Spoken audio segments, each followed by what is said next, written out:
There are two parties, two groups which are pushing for street protests against the Waqf Amendment Bill, which has been passed, which is now a law in fact. And these two groups are one, the All India Majlis-e-Ittihadul Muslimin, or the All India MIM, Oasis Party. And the second is the All India Muslim Personal Law Board, the Muslim Personal Law Board, not the Muslim Property Law Board. In my view, it's about the rule of the law. Muslims have rights, but the Waqf is a property management and property ownership issue. It's not a religious issue. It's not even a personal law issue, so I don't understand why the Muslim Personal Law Board is getting into it.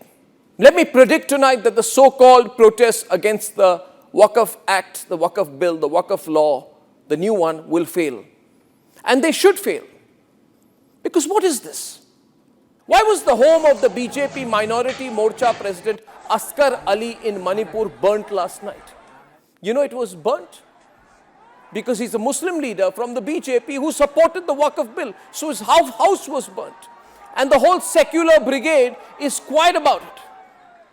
The whole wire and scroll debate aren't screaming about it because if you're a Muslim leader, how dare you have a right, according to these people, to support something that the BJP government is doing? Isn't it a fact today that Muslim leaders, Muslim speakers who have supported the BJP's Waqf Amendment Bill are being threatened? Isn't this a clear case of rich and influential and powerful Muslims targeting others from their community because property rights and property income of theirs is being threatened and taken away after what the BJP government has done? Isn't this all about money, rental income? Where's the religious aspect to it? Can these pro-Waqf groups and hardline Muslim voices say to me tonight, and say with clarity, looking at me in the eye, that no, Arnab, money is not being embezzled, money has not been embezzled, and money from these Waqf properties has not been put into private pockets in the name of the Waqf?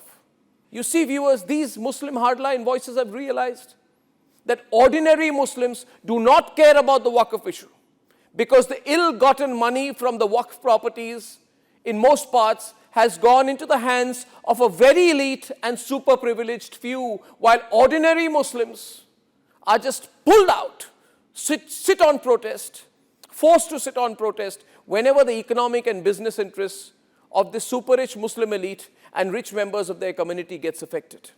That's why they can't face me, they can't face my questions. Did these so-called leaders who are pro-Waqf ever fight for the rights of women oppressed under triple talaq? Did these pro-Waqf people ever protest against the way in which women were being treated or mistreated and abused under nikah halala? Did they ever fight for inheritance rights of Muslim women? Did they ever work for the modernization of madrasas? Or for an audit into where the 12,000 crore rupees that went missing every year as per 2006 records in Waqf income, where the 12,000 crore rupees went, which these rich politicians pocketed